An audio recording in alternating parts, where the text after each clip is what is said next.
to boycott Israel. You have chosen wisely. Boycotting the Jewish nation is a great way to show your lack of support, and the only way to put a stop to their use of such underhanded methods as walls, checkpoints, and diplomacy to secure their borders. Of course, if you're going to boycott, you'll need to do it properly. Far too many have failed because they aren't enforced, they're declared illegal or inhumane, or because many Arab nations can't go into Intifada without drinking Coca-Cola. But more often than not, they're simply not comprehensive enough. Past boycotts have only attacked companies. Sure, any company based in or doing business in Israel should be divested from, but there's more than that. The percentage of Israelis with PhDs is higher than in any other country, and these members of the Jewish intelligentsia produce more scientific publications per capita than any other nation, glutting the world with their scientific discoveries and inventions and propaganda. A truly effective boycott must attack these products as well. The following is a short list of do's and don'ts that will help ensure your day-to-day activities do not funnel money into the Israeli war machine. When buying a computer, be sure to buy one that does not have an Intel microchip or microprocessor, as these were invented in Israel.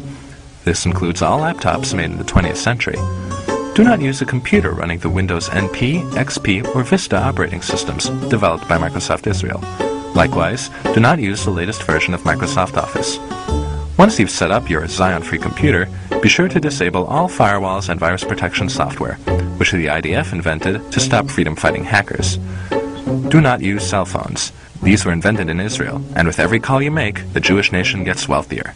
If you absolutely must use cell phones, do not use the camera phone function, as the camera chip is also an Israeli invention. Likewise, do not use voicemail.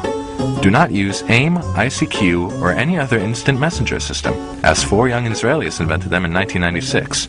Do not use Google, which runs on an Israeli-made search algorithm. Do not play Mastermind. If you're a farmer, do not use water-saving drip irrigation on your fields. Although water may be scarce in some areas, this technology was developed in Israel, and surely you can spare some water to bring down Zionism. Do not drive or support hybrid or electric cars, as Israel has invested millions into green technology, and is even considering installing an electric car grid over the entire nation. As an added bonus to driving inefficient vehicles, much of the extra money you'll be spending on gasoline will go to fund freedom fighters like Hezbollah and Al-Qaeda. Do not live in areas that get their electricity from solar power plants, as many of them were invented or even installed by Israelis. If you live in the Mojave Desert area of Southern California, you may want to consider moving. If you live in Turkey, do not eat fish, as Israeli-made UV filters have been used to decontaminate fish farms and ensure your meals are bacteria-free. If you live in a country afflicted by the 2006 Indian Ocean tsunami, you may have received free tsunami detectors from Israel. Contact your local government representative and ask that these devices be shut down and returned. If you are involved in street gangs, organized crime, or freedom-fighting groups yourself, do not use Uzis or Desert Eagles. There are plenty of American-made weapons easily available to aid in your elimination of the Jewish state and its inhabitants. However, note that the United States military receives much of its ammunition from Israeli contractors. Therefore, do not serve in the United States military. Don't let politically correct liberals fool you. The stereotype of the greedy and talented Jewish doctor is tried and true. Here are some ways to ensure that Israeli medicine men don't profit from healing your sickness. When receiving medication while hospitalized, make sure the doctor writes the prescription by hand on paper, and that no computers are used to ensure proper administration of drugs. This system was designed by Israel, and the lives it saves are thus responsible for the suffering of hundreds of healthy Palestinians. Doctors, do not use Givun imaging swallowable camera pill to assist in getting gastrointestinal diseases diagnosed. Patients, do not swallow such a pill. Do not install baby sense monitors to prevent sudden infant death syndrome. Do not use the clear light method to treat acne. Soap and water will do just fine. Do not use the drug Copaxone to fight multiple sclerosis. Soap and water will do just fine. Women, please insist on using methods that require radiation for diagnosing breast cancer, as the fully computerized radiation-free alternative is an Israeli device. Doctors, do not inform your patients of the existence of this alternative. Do not donate money or blood at drives organized by a branch of the International Committee of the Red Cross. In 2006, they accepted Israel and Magen David Adom into their organization, despite the valiant efforts of Red Crescent to prevent this over the years. If you develop a heart problem, insist that your medical practitioner not install cardiac stents to keep your blood flowing, or use a new device that helps the heart pump blood, or any other treatments, as many have been developed by Israelis.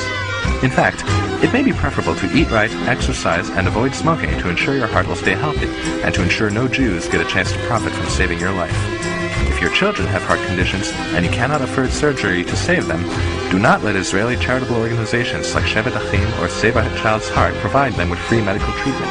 Though they will fly your child to Israel and have cardiologists operate on him or her there, and though they offer this service to all children, including those in Arab nations and Palestine, you must be stronger. This is how they install Zionist propaganda in your hearts and mind that depict Israelis as humanitarian and caring, which you know is not true. 2. Buy conflict diamonds. Israel was the first nation to adopt the Kimberley process to ensure diamonds do not come from conflict regions.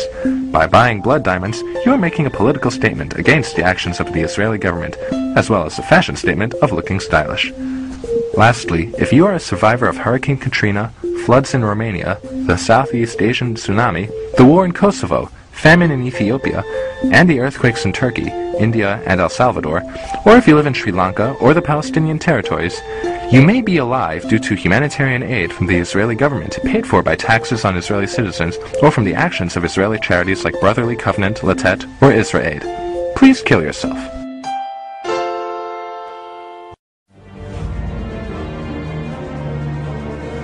Be sure to ask your local government representative about reducing your region's Zion footprint. Also, ask administrators at your local colleges and universities to cut ties with academics in Israel. For more information, look for one of the many anti-Israel sites on the internet or the hundreds of anti-Israel groups on Facebook. We hope you found the information in this guide useful and wish you good luck in your efforts to bring down the Jewish nation. It will not be an easy task. Israel has a firm ideological grip on the planet. They have convinced many that they are the victims, to the point that in the United States both Democrats and Republicans take pro-Israel stances. Fortunately, not everyone has been fooled. With the help of such powerful allies and boycott advocates as the Arab League, OPEC, the British Universities and Colleges Union, the Presbyterian Church, and Jimmy Carter, you too can put an end to the Israeli success story. After all, Israel is the 100th smallest nation in the world, has no oil or precious resources, a terrible job market, and nearly all of their tax dollars are spent on military defense and humanitarian aid.